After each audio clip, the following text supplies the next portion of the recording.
हाय बच्चों, कैसे हो। तो बच्चों, मेरा नाम है डॉक्टर उत्तम पटेल और मैं पढ़ाता हूँ आपको फिजिक्स। चैनल का नाम है उत्तम फिजिक्स बाय डॉक्टर उत्तम। और जो भी बच्चे नीट, स्पेशली नीट जेई की तैयारी, स्पेशली नीट की तैयारी जो बच्चे कर रहे हैं, जो डॉक्टर बनना चाहते हैं, उनके लिए हम फ्री में फ़िज़िक्स की कोचिंग देते हैं। मतलब आप इस लेवल के हो जाएंगे, इस लायक हो जाएंगे कि फ़िज़िक्स को क्रैक कर सकते हैं। और फिजिक्स ही मेन सब्जेक्ट होता है नीट में सिलेक्शन के लिए। तो बच्चों की जैसा जो बच्चे नए हैं, जिनको नहीं पता है, मेरे चैनल पे ऑलरेडी मैंने मैकेनिक्स में 6-7 चैप्टर ऑलरेडी कवर कर चुका हूँ मैं। और वो सब हमारे चैनल के प्ले स्टोर में, प्ले स्टोर बोले तो प्लेलिस्ट में जब जाएंगे आप, उत्तम फिजिक्स डॉक्टर उत्तम, उत्तम फिजिक्स बाय डॉक्टर उत्तम, तो उस पर जाएंगे तो प्लेलिस्ट है, अलग अलग चैप्टर के प्लेलिस्ट हैं। उसमें आपको सारे चैप्टर वाइज, और ख़ास बात यह है कि हर चैप्टर में आपको बहुत डिटेल में 50-50, 60-60 न्यूमेरिकल्स हम कराते हैं, जो कि हर तरह से, जितने तरह से क्वेश्चन पूछे गए हैं पिछले 25-30 सालों में, तो उस तरह के सारे न्यूमेरिकल्स आपको करा दिया हूँ। और वो सब करने के बाद आप मतलब बिल्कुल भी चांस नहीं रह जाता कि आप कोई सवाल आए नीट में आने वाले एग्ज़ाम में और आप कर ना सकें।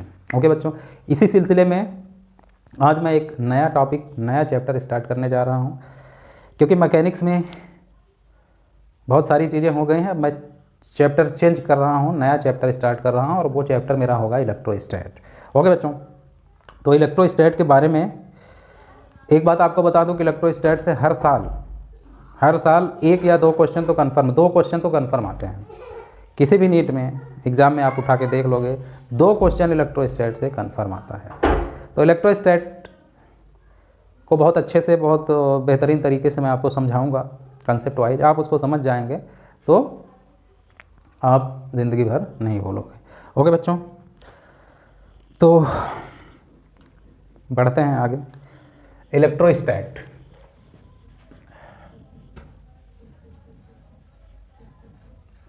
इलेक्ट्रोस्टैटिक्स, स्टैट बोलें या इलेक्ट्रोस्टैटिक्स, ठीक है।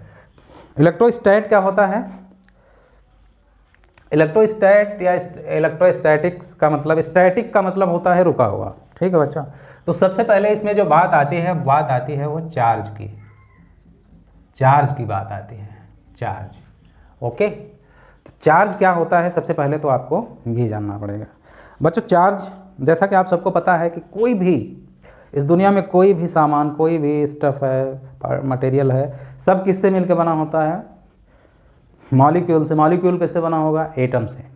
और एटम्स को भी जब बहुत और अंदर तक उसको जब आप देखेंगे एटम को, तो एटम किससे बना होगा? एटम कैसा होता है? एटम ये होता है, अंदर न्यूक्लियस होगा, बाहर इलेक्ट्रॉन्स होंगे, ठीक है। ये न्यूक्लियस होगा, न्यूक्लियस में प्रोटॉन रहेंगे इसमें प्रोटॉन, और इधर इलेक्ट्रॉन्स, ठीक है। तो चार्ज पार्टिकल, सबसे पहले तो चार्ज 2 तरह के होते हैं, पॉजिटिव और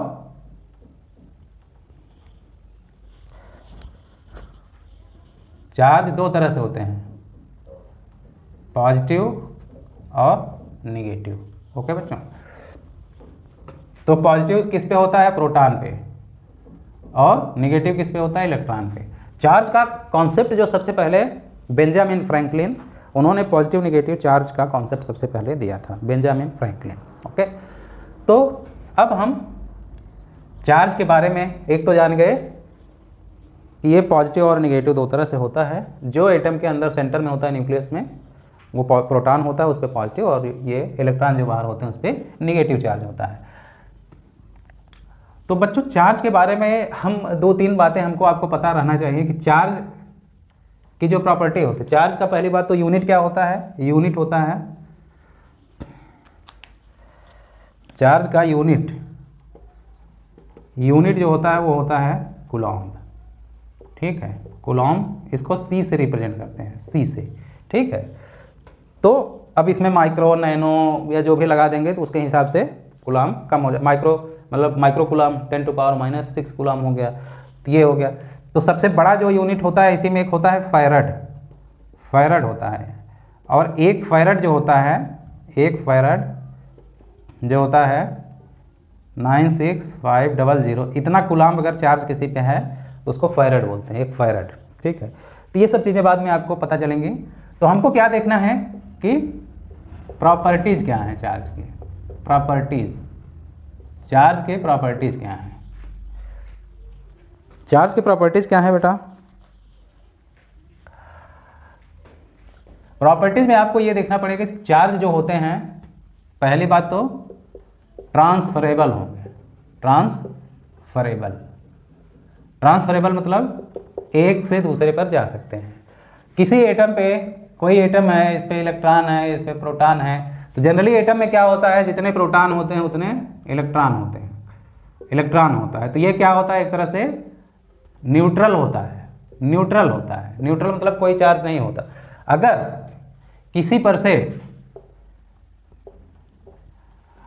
अब इसमें से अगर कुछ, इसमें जितने इस पे निगेटिव चार्ज हैं, ठीक है, जितना निगेटिव है उतना पॉजिटिव है, अगर इस पे से कुछ निगेटिव चार्ज इस पे चले गए, निगेटिव चार्ज मतलब इलेक्ट्रॉन चले गए, ठीक है, तो इस पे जो है नेट क्या आ जाएगा, नेट पॉजिटिव आ जाएगा, और इस पे नेट क्या आ जाएगा, नेट निगेटिव आ जाएगा। मान लो 10 प्रोटॉन है, 10 इलेक्ट्रॉन है, तो इसमें से 2 इलेक्ट्रॉन अगर उधर चले गए, इधर 10 प्रोटॉन बचे, 2 इलेक्ट्रॉन बचे, तो 2 प्लस प्रोटॉन ज़्यादा बचे, तो 2 प्लस जो है, तो अगर 10 प्रोटॉन है, 10 प्रोटॉन है, यहाँ पे भी 10 प्रोटॉन है, तो इलेक्ट्रॉन भी 10 होगा। अगर 2 इलेक्ट्रॉन इधर चले गए तो अभी नेट चार्ज क्या आ जाएगा, इलेक्ट्रॉन कितने बचे, 8, प्रोटॉन ये, तो नेट चार्ज क्या आ जाएगा, 2 प्रोटॉन, मतलब 2 पॉजिटिव चार्ज आ जाएगा, 2 पॉजिटिव चार्ज, और इस पर 2 इलेक्ट्रॉन बढ़ गए।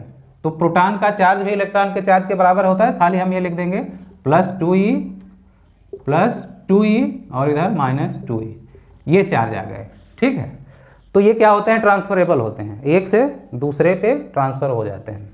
और क्या होता है, मास इफेक्ट होता है, मास इफेक्ट। मास इफेक्ट का मतलब एसोसिएटेड विद मास। अब एक इलेक्ट्रॉन का मास कुछ होता है, इतना होता है, इलेक्ट्रॉन का मास 1.9 × 10⁻31 kg। तो यार 2 इलेक्ट्रॉन अगर खिसक गए तो इसका वेट तो कम हो जाएगा ना।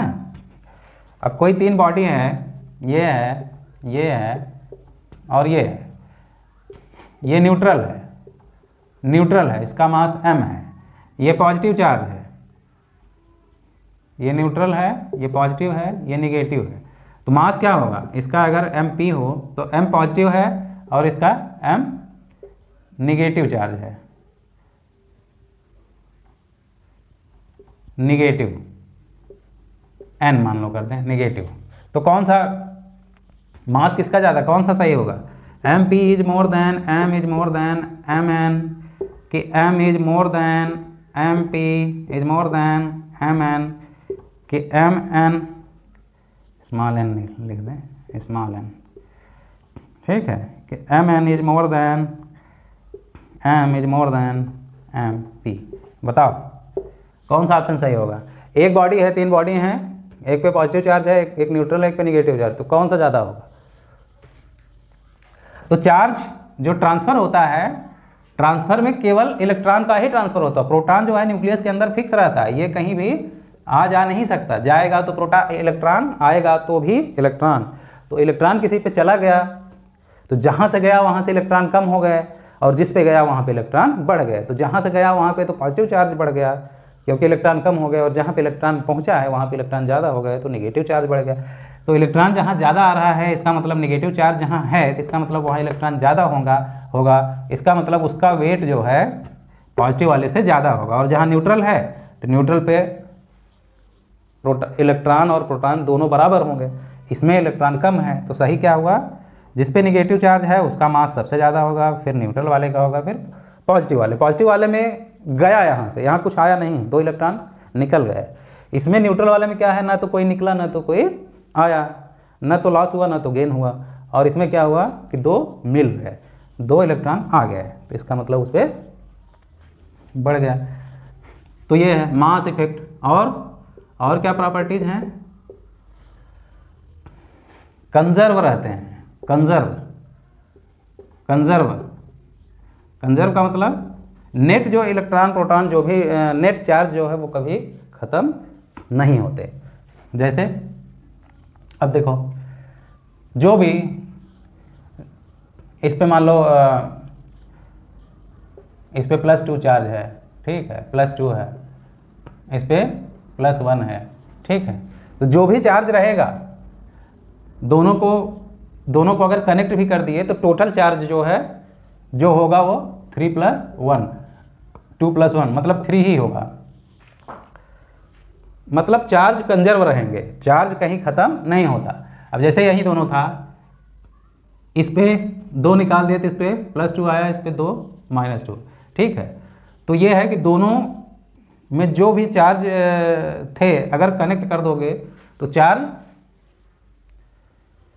मतलब जितना कहीं पे लॉस होगा चार्ज का उतना ही कहीं गेन होगा। कहने का मतलब ये है, उसको कंजर्व का मतलब ये है कि चार्ज कहीं से प्रोड्यूस नहीं होते, ना तो चार्ज को ख़त्म किया जा सकता है ना ही उसको बनाया जा सकता है। जो हैं वो हर परिस्थिति में उतना ही रहेंगे, बस उनका डिस्ट्रीब्यूशन अलग अलग हो सकता है, लेकिन चार्ज टोटल चार्ज की अगर बात करें तो टोटल चार्ज सेम रहेंगे, ठीक है।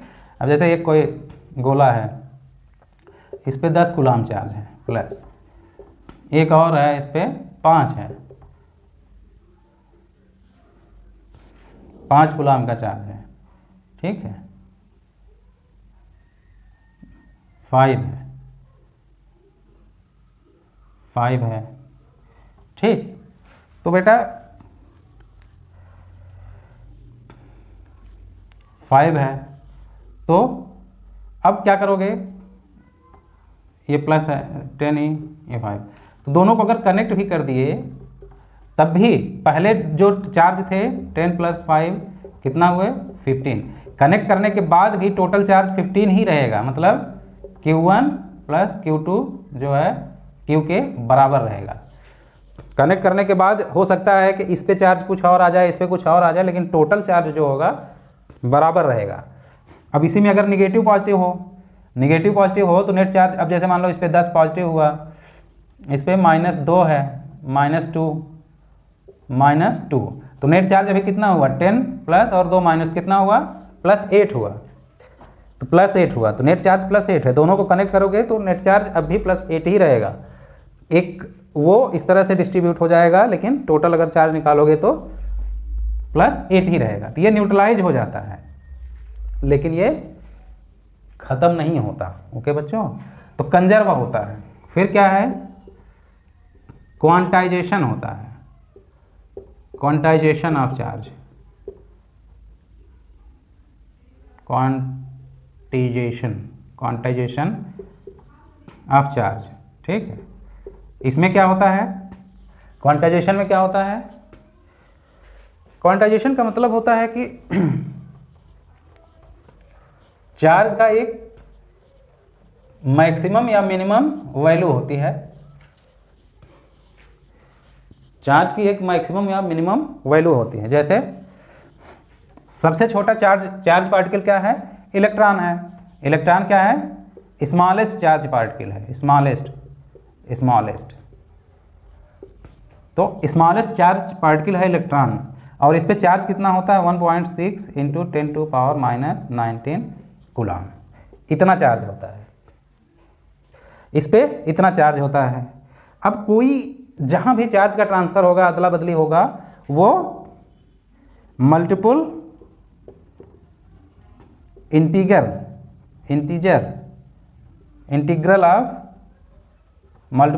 ऑफ ई होगा। मतलब चार्ज कहीं भी लिखोगे तो एन ई होगा, कोई कुछ भी बोले तो चार्ज क्या होगा एन ई का मतलब एन बराबर क्या हो सकता है 1 2 3 इस तरह से हो सकता है। मतलब कहीं भी चार्ज जो भी कैलकुलेट करोगे इससे छोटा नहीं हो सकता। कोई बोले कि इससे भी कम कहीं चार्ज हो किसी पार्टिकल पे तो वो नहीं हो सकता, इसी के फैक्टर में रहेगा, जहाँ भी रहेगा इसी के फैक्टर का मतलब उसी में उसी का 2 गुना 3 गुना 4 गुना 5 गुना 10 गुना 50 गुना 100 गुना कुछ भी हो सकता है। मतलब एन ही कुछ भी हो सकता है। लेकिन कोई ये बोले कि चार्ज कहीं ये लिखा हुआ है कि 1/2e 3/4e 5/2e इस तरह से कोई बोले तो ये चार्ज नहीं हो सकता। चार्ज क्या रहेगा मल्टीपल इंटीग्रल मतलब 1 2 3 कोई भी नंबर होगी, कंप्लीट नंबर होगी, उसी से ई में मल्टीप्लाइड होगा। ठीक है, तो इसे बोलते हैं quantization, quantization of charges. Okay, मतलब एक क्वांटा में रहेंगे। और चार्ज की प्रॉपर्टी क्या है? कंजर्व रहेंगे, क्वांटाइजेशन रहेगा और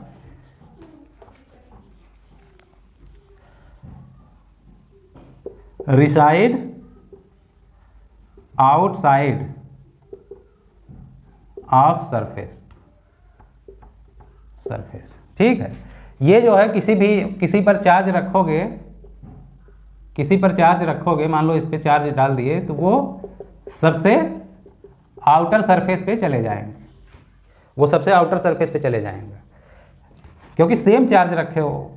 ठीक है, सेम चार्ज रखे हो, ये भी प्लस है ये भी प्लस है। अब मान लो इतने छोटे पर रखे हो, मान लो ये जो भी 4 4 8, मान लो 10 चार्ज है, इस पर 10 चार्ज है। 10 चार्ज अगर यहाँ रखोगे, एकदम पास में यहाँ पे टच करा दिए, 10 चार्ज यहाँ पर रख दिए, तो चार्ज क्या करेंगे? ये आपस में रिपेल करेंगे। प्लस वाला है, प्लस को रिपेल करेगा, प्रतिकर्षित करेगा। ये करीब करीब नहीं रुकेंगे, भागते जाएंगे। तो ये सब भागेंगे एक दूसरे को रिपल्सन करेंगे। तो कहाँ तक भागेंगे? एकदम आउटर सरफेस। ठीक है, कहाँ भागेंगे? आउटर सरफेस पे, क्योंकि एक दूसरे को रिपेल करेंगे। तो ये आउटर सरफेस पे भागेंगे।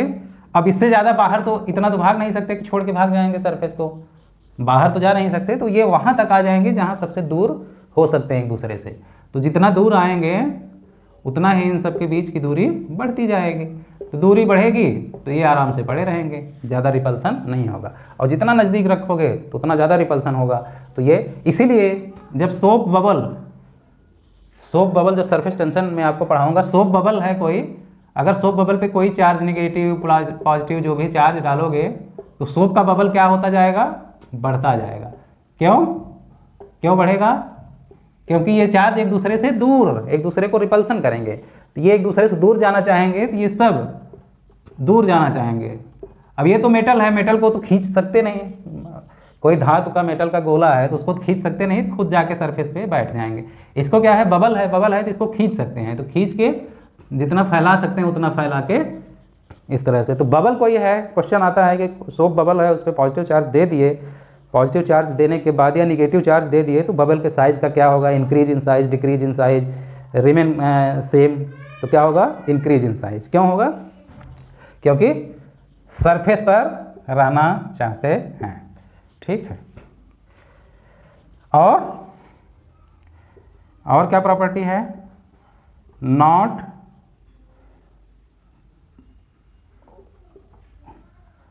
वेरिएशन, नो वेरिएशन विथ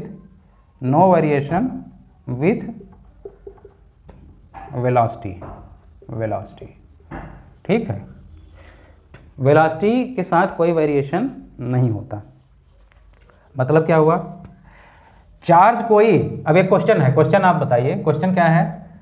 एक चार्ज रखा हुआ है, ठीक है, और एक चार्ज है ये v वेलोसिटी से जा रहा है। ठीक, तो एक v वेलोसिटी से जा रहा है, एक ये रुका हुआ है, स्टैटिक है। तो इसकी वजह से क्या होगा? Electric field. इसकी वजह से क्या होगा? इलेक्ट्रिक एंड मैग्नेटिक फील्ड, दोनों फील्ड होंगे। और कोई चार्ज जो है वो एक्सेलेरेशन से जा रहा है, ए एक्सेलेरेशन से जा रहा है। तो यहाँ पे कौन सा सही होगा? कौन सा ऑप्शन सही होगा? इलेक्ट्रिक फील्ड खाली होगा, electric field, magnetic field, electric field only, magnetic field only, C both electric and magnetic field, और D electric field and magnetic field, electric field, magnetic field and magnetic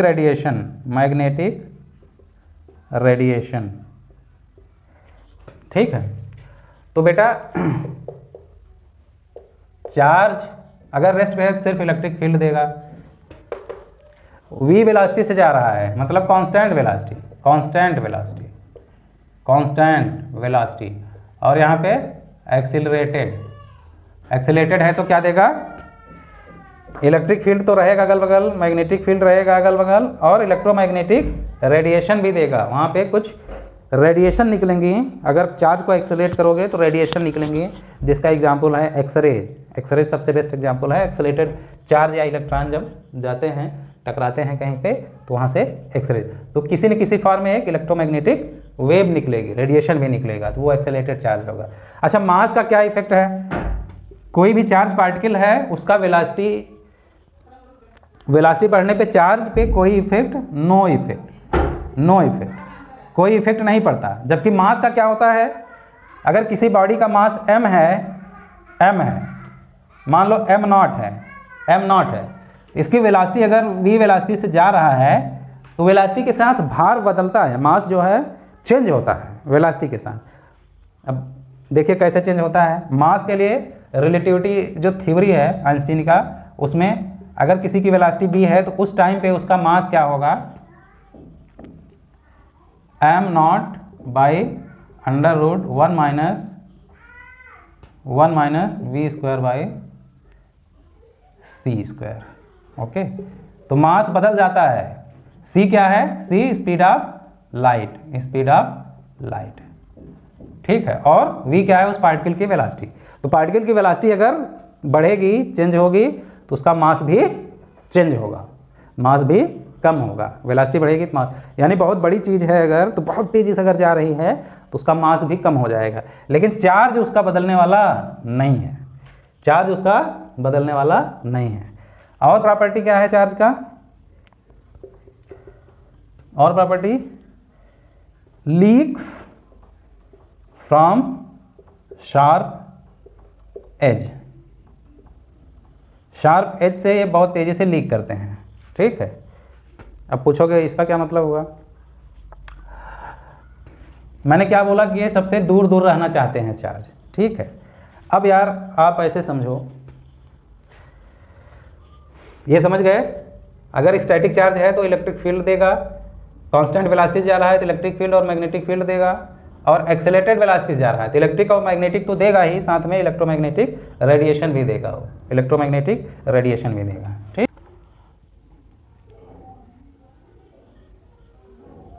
दूर दूर रहना चाहते हैं, शार्प एज रहे। अब जैसे मान लो एक ऐसे है, तो इस पे मान लो 4 पॉजिटिव चार्ज इस पे रख दिए, तो ऐसे ऐसे है, ठीक है। ये एक दूसरे को रिपेल कर रहे होंगे, तो कर्वेचर क्या है, जो भी रेडियस है इसका, जो भी। अब मान लो इसको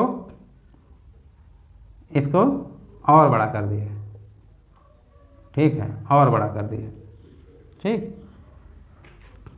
तो जितना इसको फैलाते जाओगे, इसको फैलाते जाओगे, तो क्या होंगे, वो उतने करीब आते जाएंगे। अब इसको और ऐसे कर दिए, ऐसे ऐसे, ठीक, तो इनमें फोर्स और लगेगा, नज़दीक होते गए, और ऐसे कर दिए तो नज़दीक आते गए, ऐसे कर दिए तो बहुत नज़दीक आ गए। तो बड़ा सरफेस है तो दूर दूर रहेंगे। तो चार्ज के बारे में आपको पता चल गया, चार्ज की प्रॉपर्टी पता चल गई। अब चार्ज बनते कैसे हैं, चार्ज मतलब किसी बॉडी को चार्ज करना हुआ तो methods of charging, methods of charging. तो चार्जिंग कैसे कैसे कर सकते हो, चार्जिंग कैसे कैसे कर सकते हो। तो जाहिर सी बात है, एक तो फ्रिक्शन होता है, ठीक है, फ्रिक्शन, फ्रिक्शन मतलब रगड़ते हैं, ठीक है।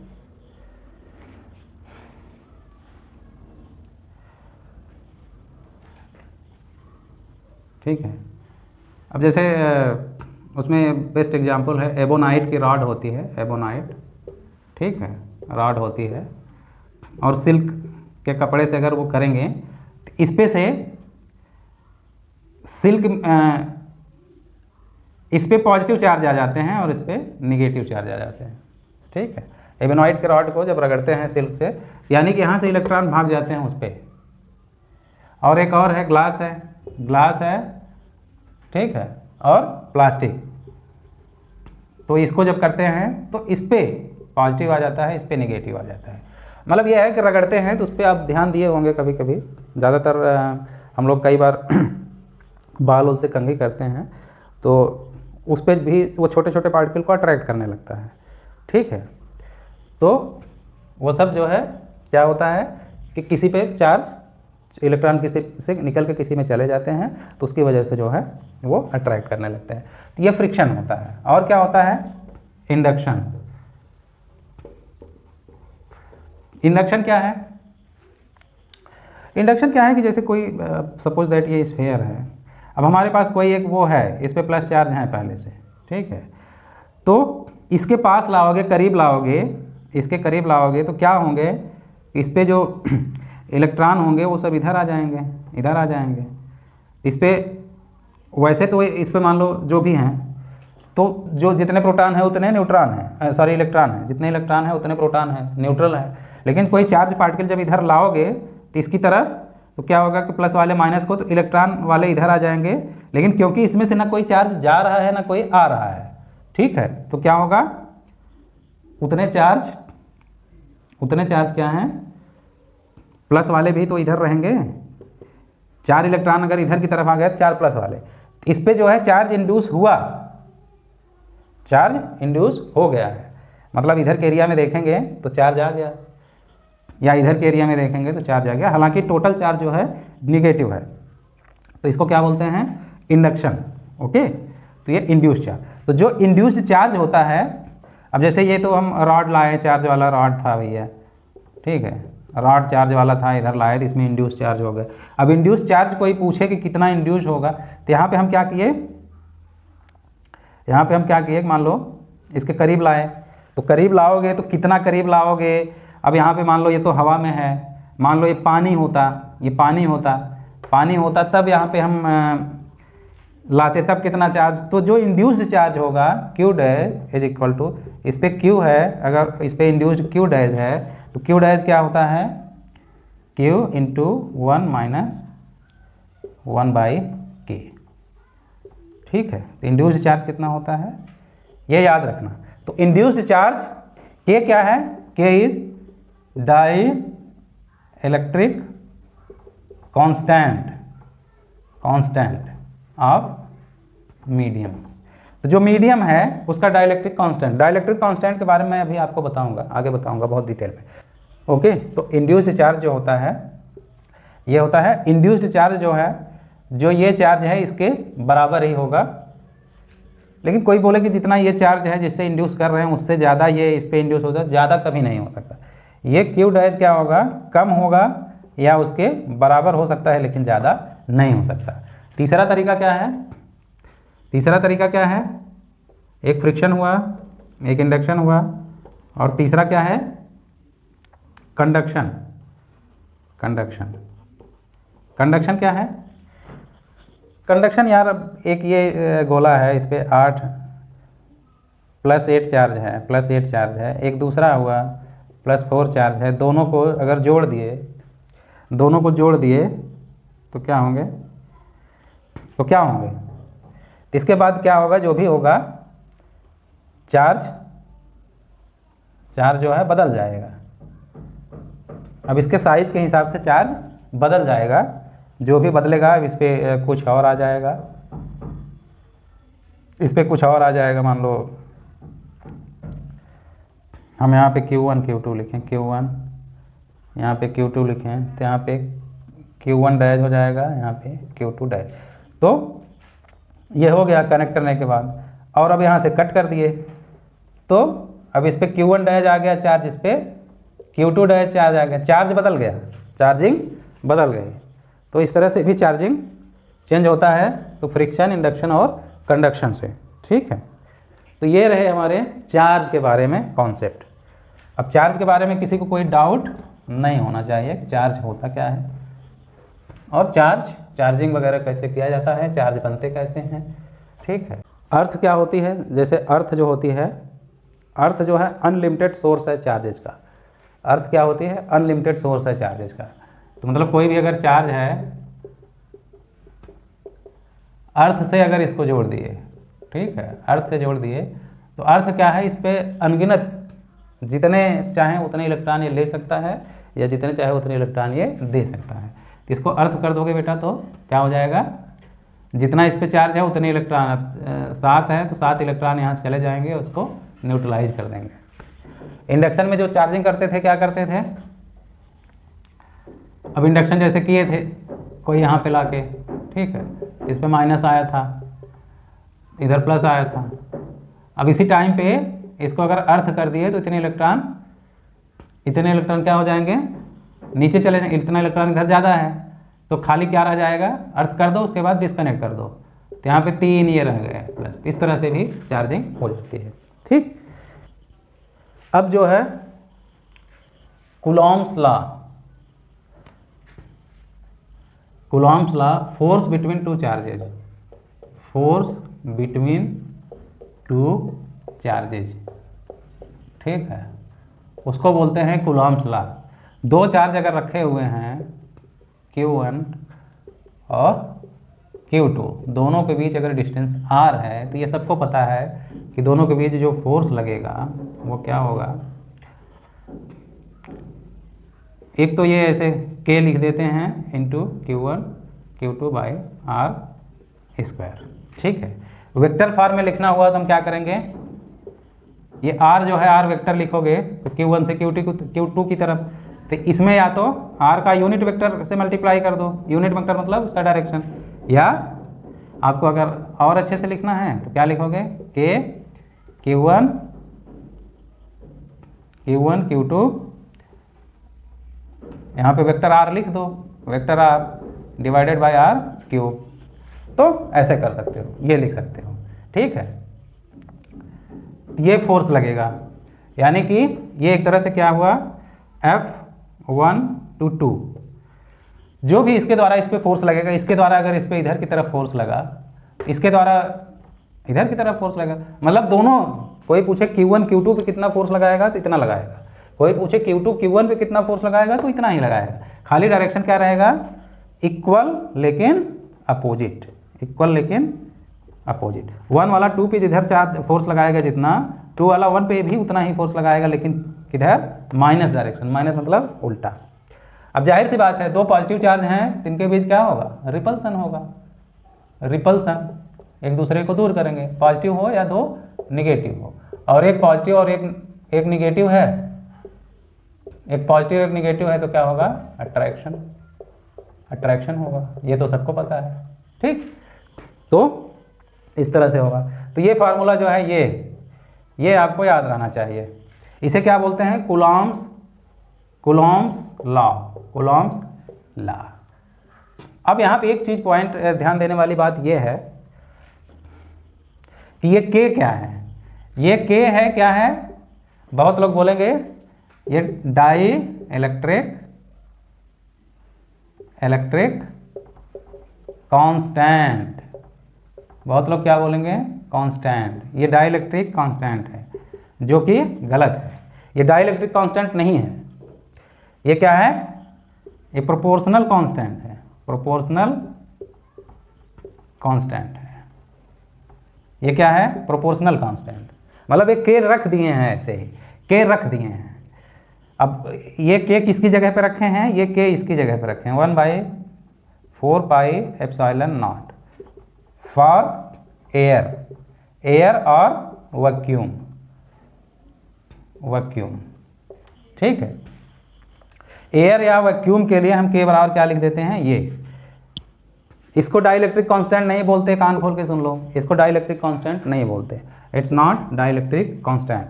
ये K जो यहाँ पे लिखा जाता है डाइलेक्ट्रिक कांस्टेंट नहीं है, ये 1/4 पाई एप्सिलॉन नॉट होता है। इसकी जो वैल्यू होती है 9 × 10⁹, ये होता है किसके लिए, फॉर एयर और वैक्यूम के लिए, जहाँ एयर रहेगा वैक्यूम रहेगा वहाँ पे ये होता है। डाइलेक्ट्रिक कांस्टेंट क्या, अब कोई बोले कि ये जो दोनों चार्ज रखे हैं इसके बीच अभी एयर था तो ठीक है, अब यहाँ पे कोई मतलब मान लो बीच में कोई मटेरियल ऐसे रख दिए जिसका डाइलेक्ट्रिक कांस्टेंट k है, डाइलेक्ट्रिक कांस्टेंट k है, तो डाइलेक्ट्रिक कांस्टेंट के लिए आपको ये समझना पड़ेगा, यहाँ पे जो एप्सिलॉन नॉट है इसको क्या बोलते हैं, एब्सोल्यूट परमिटिविटी, एब्सोल्यूट परमिटिविटी, ठीक है। ये किसके लिए है, एयर या वैक्यूम के लिए, एयर या वैक्यूम के लिए, मतलब हवा हो या निर्वात हो वहाँ पे, तो उसके लिए एप्सिलॉन नॉट होता है। अब मान लो कोई ये रख दिए, इसकी परमिटिविटी मान लो एप्सिलॉन है, इसकी परमिटिविटी एप्सिलॉन है, ठीक है, तो वहाँ पे क्या निकालते हैं, रिलेटिव परमिटिविटी, ई आर क्या हुआ, रिलेटिव परमिटिविटी ई आर बोलते हैं। तो रिलेटिव परमिटिविटी ई आर किसके बराबर होता है, ई जो इसका परमिटिविटी है बटे एप्सिलॉन नॉट, इसकी परमिटिविटी है ये टीवीटी, ठीक है, इसकी परमिटिविटी बटे एयर की परमिटिविटी कितना है, एप्सिलॉन नॉट। इसको बोलते हैं रिलेटिव परमिटिविटी, और रिलेटिव परमिटिविटी को ही क्या बोलते हैं, डाइलेक्ट्रिक कांस्टेंट। रिलेटिव परमिटिविटी को क्या बोलते हैं, डाइलेक्ट्रिक कांस्टेंट, ठीक है बेटा। ये dielectric constant of the medium होता है, dielectric constant of the medium, okay, dielectric constant of medium. तो ये आपको याद रहना। तो अलग अलग, अब जैसे लिक्विड का अलग होगा, कोई और सॉलिड आ गया तो उसका अलग होगा। ये डाइलेक्ट्रिक कांस्टेंट की वैल्यू जो है, के की वैल्यू 1 से इन्फिनाइट तक कुछ भी हो सकता है। तो 1 किसका हुआ, तो आप ये फार्मूला याद रखना। डाइलेक्ट्रिक कांस्टेंट क्या है, रिलेटिव परमिटिविटी है, और इसकी वैल्यू 1 किसके लिए होगा, एयर के लिए, और इन्फिनाइट किसके लिए होगा, मेटल के लिए। मेटल मतलब कंडक्टर जो होगा, कंडक्टर मेटल जो होंगे उसके लिए इसकी वैल्यू क्या होगी, इन्फिनाइट होगी, इसकी वैल्यू इन्फिनाइट होगी, ठीक है। तो ये दो चार्ज अगर हवा में रखे हैं तो उनके बीच फोर्स कुछ लगेगा। अगर वही दोनों चार्ज पानी के अंदर रख दिए तो उनके बीच जो फोर्स लगेगा वो अलग लगेगा। तो कितना लगेगा, यहाँ से निकालोगे, ठीक है। तो यहाँ से देखो, अब इसको मैं रब कर दूं। डाइलेक्ट्रिक कांस्टेंट को मैंने क्या बताया, दो चार्ज हैं Q1 Q2, ठीक है, बीच में कोई मीडियम रख दिए, ठीक। तो डाइलेक्ट्रिक कांस्टेंट क्या मैंने बोला, K इज इक्वल टू क्या होता है, रिलेटिव परमिटिविटी ई आर को ही डाइलेक्ट्रिक कांस्टेंट, और ई आर क्या होता है, उस मीडियम की permittivity epsilon divided by epsilon not. Epsilon not किसका होता है, एयर का या वैक्यूम का, ठीक है। तो अगर यहाँ पे एयर ही है तो एप्सिलॉन नॉट एयर की जगह पे एयर ही लिखेंगे, ये लिखेंगे, क्या आ जाएगा 1। तो एयर या वैक्यूम के लिए क्या आ गया, 1 आ गया, ठीक है। और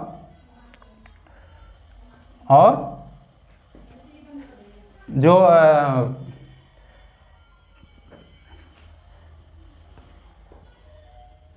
ये 1 आ गया।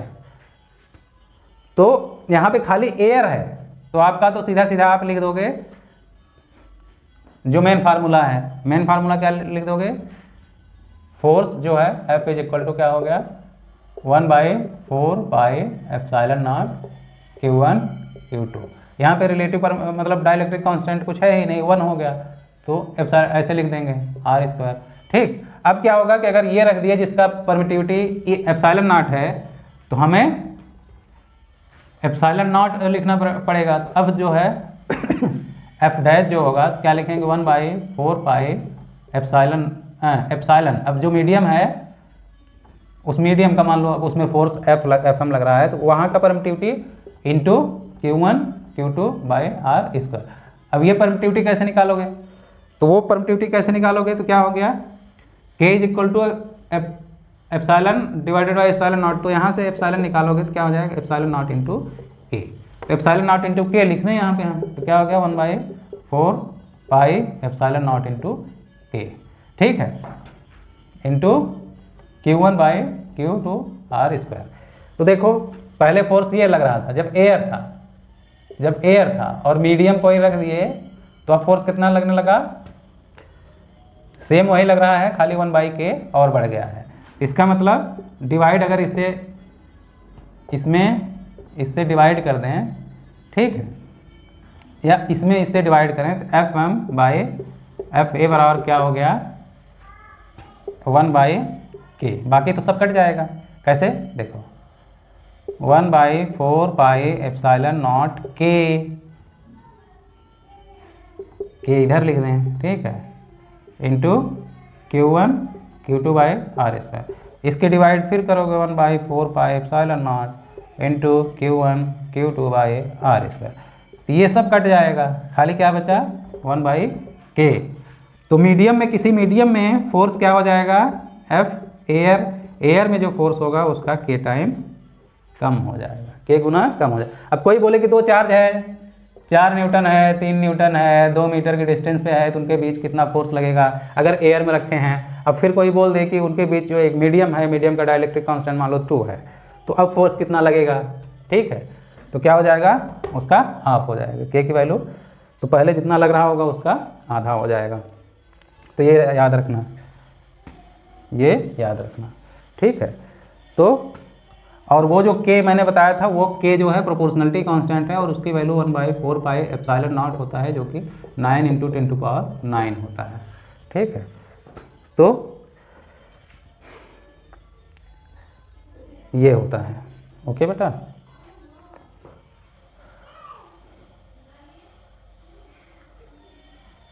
एप्सिलॉन नॉट जो है एयर का होता है। एप्सिलॉन नॉट किसका हुआ, परमिटिविटी एयर की, और इसकी वैल्यू क्या होती है 4.48 × 10⁻⁻12 ये होता है, ठीक है। इन सब का यूनिट डायमेंशन और यूनिट डायमेंशन वाले में सब बताए हैं। डाइलेक्ट्रिक कांस्टेंट क्या है, इसका कोई यूनिट होगा क्या, डाइलेक्ट्रिक कांस्टेंट इसका कोई यूनिट होगा, नहीं होगा, इसका कोई नो यूनिट, क्योंकि ये क्या है एक तरह से रेशियो है, ठीक है। Epsilon not divided by epsilon divided, तो दोनों सेम ही हैं, उनको डिवाइड करोगे तो कोई यूनिट नहीं आएगी, खाली वैल्यू आएगी, ठीक है। अब इसमें एक सवाल ये बन सकता है कि ये r दूरी जो है Q1 Q2 है, अब r दूरी में पूरा दूरी नहीं, सिर्फ इतना t थिकनेस ही, यहाँ से यहाँ तक r है, ये पूरा r है, खाली t थिकनेस मान लो k डाइलेक्ट्रिक कांस्टेंट का वो भर दिए, तो अब फोर्स कितना होगा, अब जो फोर्स होगा कितना होगा, पूरा नहीं, खाली इतना t थिकनेस या d थिकनेस जो भी बोले, तो अब कितना फोर्स लगेगा। इसके लिए क्या हो जाएगा, तो डाइलेक्ट्रिक, तो इसके लिए फार्मूला तुम याद रख लो बेटा। इसके लिए जो फार्मूला हो जाएगा डाइलेक्ट्रिक वो क्या हो जाएगा कि 1/4 पाई एप्सिलॉन नॉट, ये तो रहेगा ये, ठीक है, इंटू Q1 Q2, ठीक, और यहाँ पे क्या हो जाएगा R माइनस T, ठीक है, इंटू 1 माइनस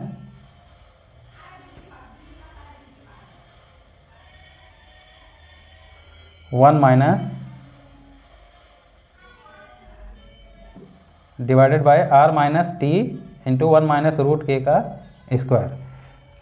ये एक तरह से क्या हो गया, ये एक तरह से हो गया इफेक्टिव डिस्टेंस। क्या हो गया बेटा, अब ऐसे ये मीडियम डाल दिए, ठीक है, देखो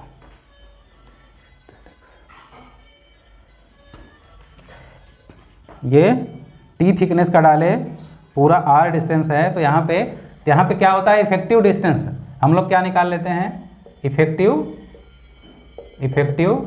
डिस्टेंस। इफेक्टिव डिस्टेंस क्या हो जाता है, r डैश जो होता है वो क्या हो जाता है, r डैश क्या हो जाता है r माइनस t, ठीक है, इंटू 1 माइनस रूट k, ठीक है। ये इफेक्टिव डिस्टेंस हो जाता है। इफेक्टिव डिस्टेंस हो जाता है। इफेक्टिव डिस्टेंस अगर पता चल गया तो फोर्स क्या हो जाएगा, फोर्स जो हो जाएगा वही 1/4 pi epsilon naught into Q1 Q2 by effective distance का स्क्वायर। ठीक है, तो इफेक्टिव डिस्टेंस कितना हो गया, ये हो गया। तो इस तरह से क्या हो जाएगा 1/4 pi epsilon naught Q1 Q2 divided by R minus T into 1 minus root के ये और इसका स्क्वायर। तो ये इफेक्टिव डिस्टेंस हो जाता है, समझ गए। अब देखो अगर यहाँ पे हम क्या करें, अगर फुल थिकनेस T बराबर R पूरा एयर ही रहे और एयर के लिए K बराबर 1, तो T बराबर R रखो, K बराबर 1 रखो, तो क्या हो जाएगा R minus R into 1 minus root 1। तो अंदर क्या है 1 माइनस रूट 1 का भी 1 ही होगा, तो 1 माइनस 1 0 हो जाएगा और R को मल्टीप्लाई करोगे 0, तो फाइनली R आ गया। ठीक है, ओके। और यहीं आधा डिस्टेंस, अगर हाफ डिस्टेंस है, हाफ डिस्टेंस कुछ और है जिसका जो भी भरोगे तो उसके हिसाब से K की वैल्यू रखोगे। तो इफेक्टिव डिस्टेंस आपको पता होना चाहिए। तो इफेक्टिव डिस्टेंस जो होगा पहले जो R है उससे इतना कम हो जाएगा जितना वो ये डालोगे। ये सब इसलिए मैं आपको समझा के बता रहा हूँ क्योंकि कैपेसिटर वाला भी जब आपको बताऊँगा तो भी ये सारी चीज़ें, यही फार्मूला वहाँ पे भी लगेगा। ओके बच्चों, तो अब इस पर मैंने दो चीज़ें ये बता दी कि डाइलेक्ट्रिक का क्या इंपॉर्टेंस होता है और डाइलेक्ट्रिक कांस्टेंट होता क्या है। वो एक तरह से क्या होता है, रिलेटिव परमिटिविटी होती है of the space. Relative permittivity, दोनों के बीच जो मीडियम होती है, मीडियम की रिलेटिव परमिटिविटी। परमिटिविटी का मतलब वो कितना परमिट करता है। देखो डाइलेक्ट्रिक कांस्टेंट किसी का ज़्यादा होगा तो इसका मतलब बीच में उतना परमिट नहीं करेगा, चार्ज को इस पार से उस पार, चार्ज का जो इफेक्ट है, फोर्स है, सब कुछ कम कर देगा। मतलब इतना तो सीधा सीधा आपको पता होना चाहिए कि डाइलेक्ट्रिक कांस्टेंट या डाइलेक्ट्रिक किसी के बीच में डाल दोगे तो उनके बीच जो फोर्स और वो रहेगा सब कम हो जाएगा। ठीक है, क्योंकि वो बाधा उत्पन्न करेगा, अवरोध उत्पन्न करेगा। एयर है तो पूरा खुला हुआ है, कुछ बीच में और डाल दिए तो वो कम हो गया उसका फोर्स, और कुछ डाल दिए तो और कम, जितना हार्ड चीज़। और मेटल डाल दोगे, मेटल का इन्फिनाइट होता है। ठीक है, ये एक चार्ज है, ठीक है। अब इसके बीच में कोई मेटल डाल दिए बेटा, मेटल डाल दोगे तो मेटल क्या है, खुद ये चार्ज इंड्यूस हो जाएगा, इस पे खुद चार्ज इंड्यूस हो जाएगा, समझ गए, इस तरह से। तो ये जो है ये क्या करेगा कि ये इनके बीच जो फोर्स होगा उसको कट ऑफ कर देगा, उसको क्या कर देगा, कट ऑफ कर देगा। अपने हिसाब से, इन चार्ज के हिसाब से जो फोर्स और वो सब आएगा वो लगेगा, वो सब मैं बाद में अभी बताऊंगा। तो कूलॉम फोर्स पे आपको समझ में आ गया कि कूलॉम फोर्स मतलब दो चार्ज पार्टिकल हैं उनके बीच कैसे कूलॉम फोर्स काम करता है। और उस पर आपने डाइलेक्ट्रिक का देखा कि डाइलेक्ट्रिक किसी के बीच में डाल देंगे तो फोर्स कम हो जाता है। ठीक है बच्चों, तो मैंने क्या बताया, डाइलेक्ट्रिक डालने पर इफेक्टिव डिस्टेंस क्या हो जाता है, क्या हो जाता है, कुछ भी टी थिकनेस का डाल दिए तो क्या हो जाता है, आर जो होता है, आर डैश जो आता है वो आर माइनस टी, ठीक है, अंदर 1 माइनस अंडर रूट के का स्क्वायर होता है। ठीक है, 1 माइनस अंडर रूट के का स्क्वायर हो जाता है। तो इफेक्टिव डिस्टेंस इसमें देखोगे तो ये माइनस का जब इसमें मल्टीप्लाई करोगे तो फोर्स, जो फोर्स होगा वो क्या हो जाएगा, मैंने क्या बताया, half 1/4 pi epsilon naught Q1 Q2 by R dash जो आया है इसका स्क्वायर रहेगा। तो आर डैश क्या हो जाएगा, इसको अगर सही से करें तो क्या हो गया, R minus T plus T root के। ठीक है बेटा, तो k की वैल्यू 1 से ज़्यादा होगी तो ये जो है ये प्लस में आएगा, t माइनस होगा, लेकिन ये मान लो 2t आया 3t जो भी आया तो उतना, तो r डैश जो आएगा, r डैश क्या आएगा, r डैश जो आएगा, r dash is more than r आएगा। तो इसलिए जो फोर्स लगेगा, फोर्स जो f डैश लगेगा वो लेस देन f होगा। और वो मैंने क्या बताया था, f डैश या f मीडियम क्या हो जाएगा, f/k मैंने बताया भी था, k टाइम्स कम हो जाएगा अगर फुल थिकनेस में है। फुल थिकनेस में कोई डाइलेक्ट्रिक डाल दिए तो, समझ गए, समझ गए बेटा। अब ये आपको कन्फ्यूजन इसलिए मैं, अब चलो मैं आपको बता दे रहा हूँ। दो चार्ज हैं, Q1 Q2, ठीक है। इनके बीच डिस्टेंस ये है R। डिस्टेंस क्या है, मैं मान लो कह दूं कि 2 मीटर डिस्टेंस पे रखे हैं, 2 मीटर डिस्टेंस पे रखे हैं। अब तो इनके बीच फोर्स पहले F है, ये क्वेश्चन मैं एग्जांपल दे रहा हूँ।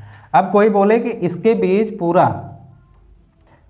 पूरा यहाँ से यहाँ तक एक स्लैब डाल दिए, मतलब कोई मीडियम डाल दिए जिसका डाइलेक्ट्रिक K बराबर हो गया 4। क्या हो गया, K बराबर 4 हो गया, ठीक। अब कितना फोर्स लगेगा, अब F डैश कितना होगा, चलो बताओ, वीडियो को पॉज करो और आंसर बता दो। तो क्या करोगे,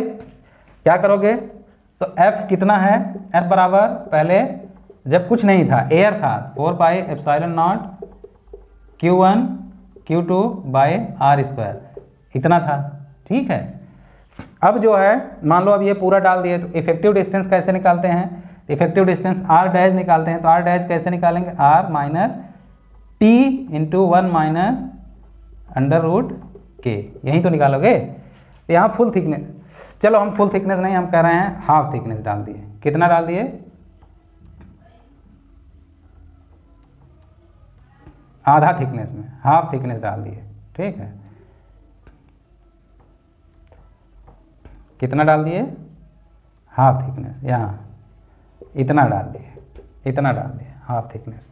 हाफ थिकनेस तो मतलब T बराबर R/2 हो गया। T क्या हो गया, T बराबर ये कितना हो गया, R/2, ठीक। तो आप लिख दो यहाँ पे इफेक्टिव R माइनस R/2, इसमें क्या लिखोगे, 1 माइनस √4, K की वैल्यू कितना है 4, तो कितना हो गया R माइनस R/2, इसमें कितना है 1 माइनस 2, ठीक है। कितना है R माइनस R/2, इसमें 1 माइनस 2 गया तो -1 आया, तो -1 और ये इसमें मल्टीप्लाई करोगे तो क्या हो जाएगा, R plus R/2, R plus R/2 तो कितना हो गया बेटा, 3R/2, ये हो गया। तो इफेक्टिव डिस्टेंस कितना हो गया, 3R/2। तो अब जो ये निकालोगे तो कितना निकालोगे, 1/4 pi epsilon naught Q1 Q2 by R dash का स्क्वायर, और R डैश कितना निकला है, 3R/2। तो वहीं ये सब वहीं रहेंगे, 4 pi epsilon naught Q1 Q2 by 3/2 R का स्क्वायर। तो 3/2 उसको कर दोगे तो 1/4 पाई एप्सिलॉन नॉट दिख रहा है ना, ठीक है, epsilon naught into Q1 Q2 R² तो है 3/2 का 4/9 हो जाएगा, और वो भी उल्टा, तो 4/9। तो इतना ही तो फोर्स है, इतना, ठीक है। ये वैल्यू सेम है, इसमें अगर इससे डिवाइड कर दें या इसमें इससे डिवाइड कर दें, इस इक्वेशन से डिवाइड कर दें तो क्या हो जाएगा, तो ये पूरा इतना पार्ट कट जाएगा। तो यानी कि F dash divide by F is equal to 4/9 आया।